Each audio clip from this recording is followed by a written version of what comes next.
Hola, ¿qué tal están? El conocimiento del universo. En este vídeo pues voy a desarrollar algunas explicaciones sobre la revolución copernicana, del mundo cerrado al universo infinito, la nueva astronomía de Kepler, la nueva física de Galileo a Newton, la cosmología sin Dios, el universo relativista y las teorías del Big Bang.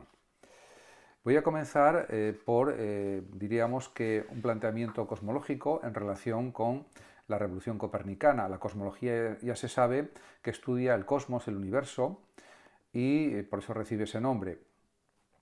Podemos señalar que en este contexto complejo del siglo XV, Nicolás Copérnico, que murió en 1543, escribió, entre otras obras, De Revolutionibus Orbium Celestium, que se publicó y que recibió un ejemplar de este libro en su lecho de muerte el propio Copérnico, en 1543. Este gran filósofo, teólogo, expone en esta obra la teoría heliocéntrica, que significa que el Sol está en el centro del universo, que no es realmente exacta, pero que se aproxima más a la verdad que el geocentrismo de Aristóteles y de Ptolomeo.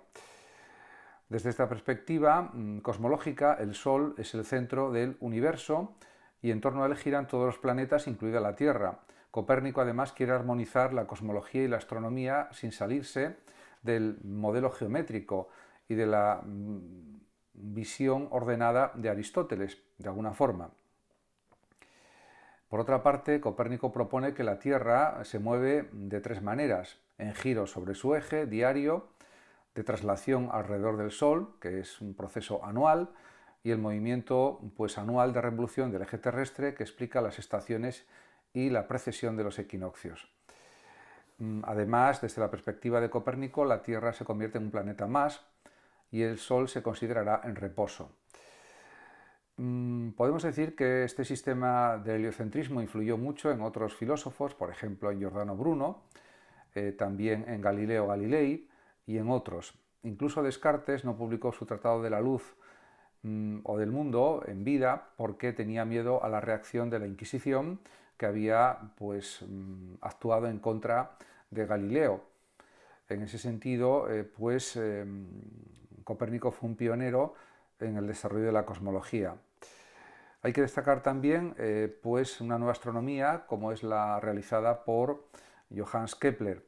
Kepler, que vivió de 1571 a 1630, rompió definitivamente con la astronomía tradicional y sobre todo se le conoce por la eliminación del círculo como modelo astronómico, porque es verdad que se inspiró en las muchísimas observaciones de los astros, de las estrellas, de los planetas de Tycho Brahe, y con esas observaciones Kepler descubrió que había una trayectoria elíptica y no una trayectoria circular, como había dicho el gran Platón, Aristóteles y otros muchos pensadores de la antigüedad.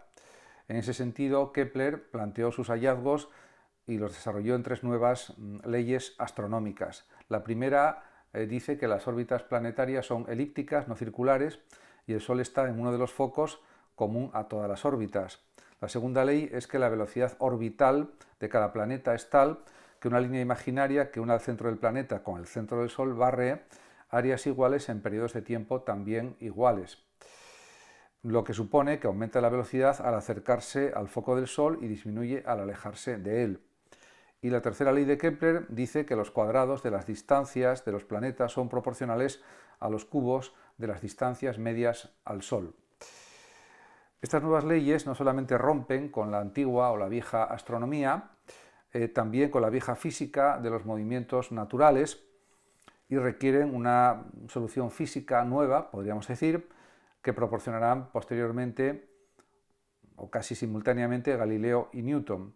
En el caso de Newton posteriormente y en el caso de Galileo realmente de forma coetánea a Kepler. Y esto es en realidad lo que produce la revolución científica. También hay que considerar el método hipotético, deductivo, que desarrolló también Galileo, que es el método propio de la ciencia, junto con el método inductivo y deductivo.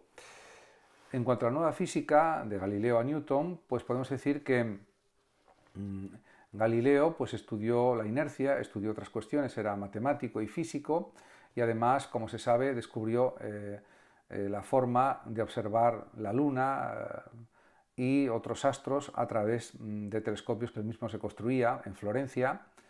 Las lentes le llegaban pues de otra parte de Italia, diferente a Italia quiero decir, de los Países Bajos, y realmente pues él construía sus propios telescopios.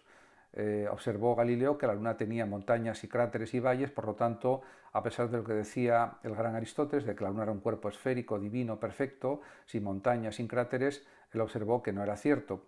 Si el propio Aristóteles hubiera dispuesto de telescopios, hubiera llegado a las mismas conclusiones.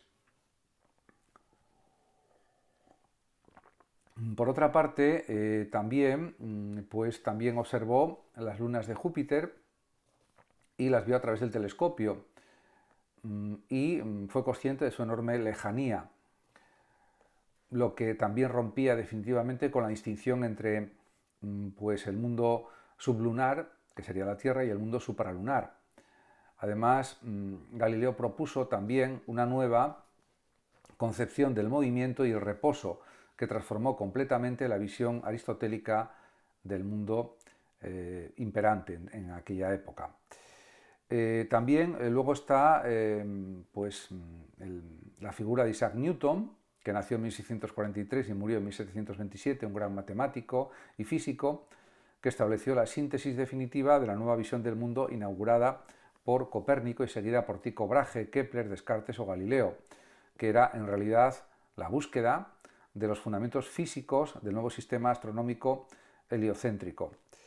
En ese sentido, Newton, influido por el mecanicismo, pues podemos decir que también, teniendo en cuenta el neoplatonismo y conocedor de la obra de Galileo y Descartes, en su obra Principios matemáticos de filosofía natural del año 1687, derivó de principios mecánicos todos los fenómenos, podemos decir, naturales, suponiendo que todos ellos se deben a las fuerzas de atracción y de repulsión universales.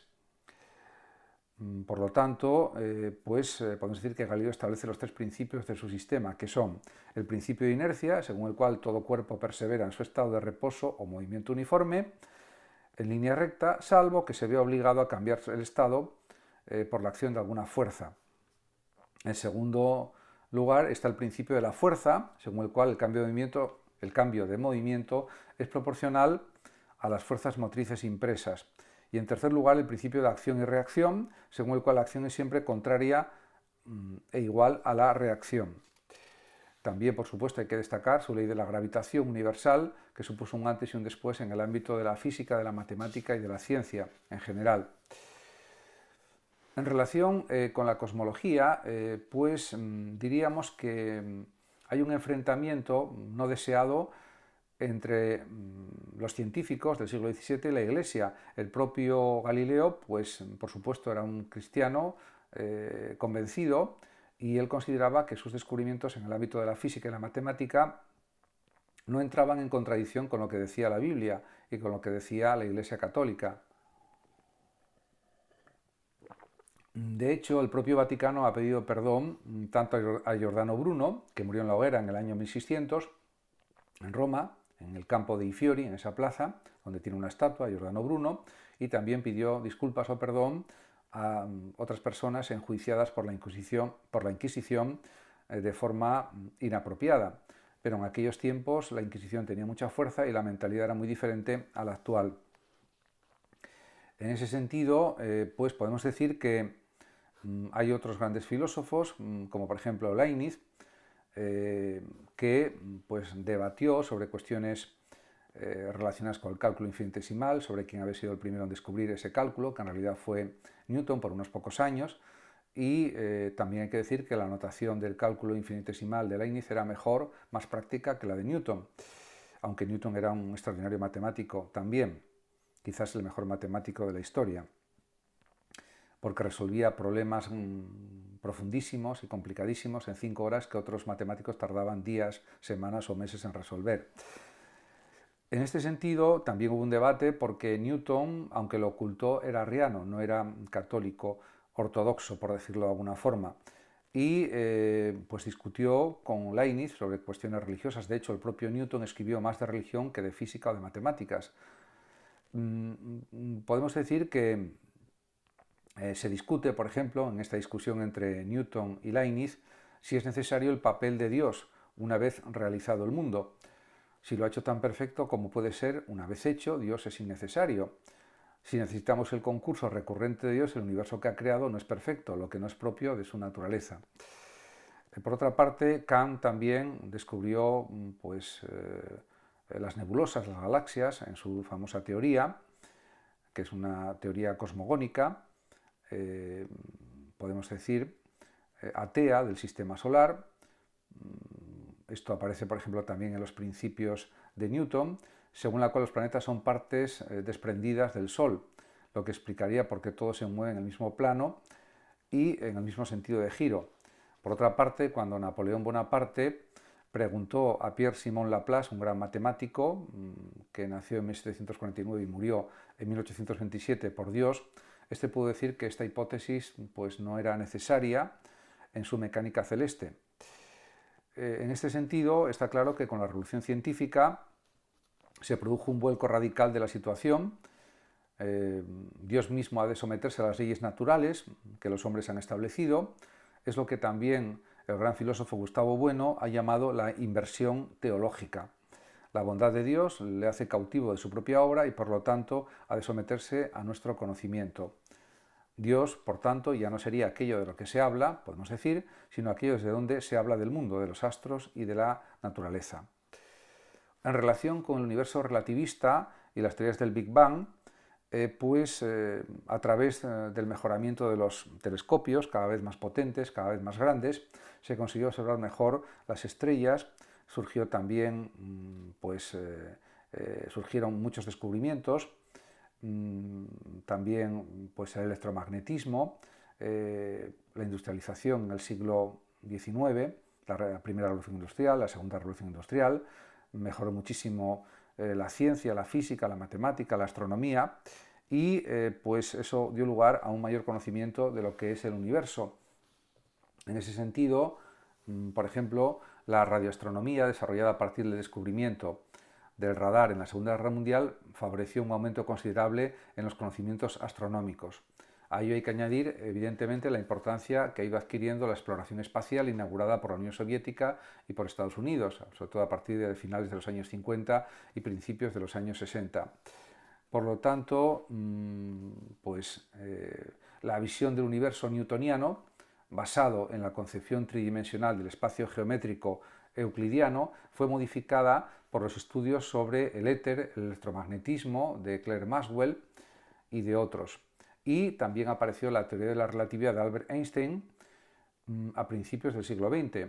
Con ella se niega la realidad del espacio absoluto newtoniano, no existe un marco de referencia absoluto y podemos decir también que el movimiento uniforme solo puede ser reconocido como algo relativo a algún otro sistema material. De la misma forma, el tiempo no es absoluto, es decir, no existe un marco de referencia fijo con respecto al cual se puedan medir los acontecimientos, el tiempo relativo, y no existe un mismo momento universal. A velocidades pequeñas, según Einstein, y esto se demostró que era cierto, el modelo newtoniano sigue siendo válido, pero a velocidades próximas a la luz, que es 300.000 km por segundo o 299.792 aproximadamente, se producen efectos como la dilatación del tiempo y también la contracción del espacio. Por otra parte, el principio de que la luz es un límite absoluto del movimiento se basa en la suposición de la conversión de la energía en materia.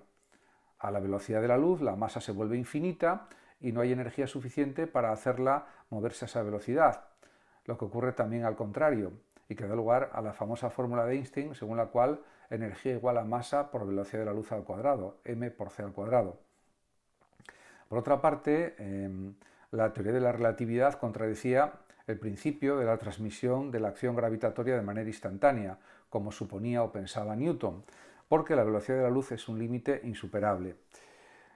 Por otra parte, está también la teoría del Big Bang, que no es una teoría, diríamos, que pueda ser desechada, sino todo lo contrario. Hay pruebas de que efectivamente el universo surgió hace 13.800 millones de años. por la explosión gigantesca de un punto de energía que no sabemos de dónde surgió o que no se sabe de dónde surgió. Aparecen ya también los elementos de la antimateria, la materia, la nada, etc. En definitiva, pues hay muchos libros que explican la teoría del Big Bang y realmente es una teoría importante porque antes del surgimiento del universo pues se supone que no existía nada. También hay muchas hipótesis y teorías sobre si el universo es finito o es infinito, si va a terminar pues, dentro de 70.000 millones de años o 90.000 millones de años, o va a haber una serie de universos cíclicos. Son todo hipótesis, teorías que afirman distintos astrónomos y especialistas, cosmólogos, pero que no pueden ser verificadas y comprobadas todavía hoy. Quizás en el futuro se pueda saber más al respecto porque la investigación en cosmología sigue avanzando de una manera tremenda, afortunadamente, pero de momento pues hay muchas incógnitas en este sentido. Muchas gracias a todos por su atención, saludos como siempre a los oyentes de Radio Sofando de México y hasta mi próximo vídeo.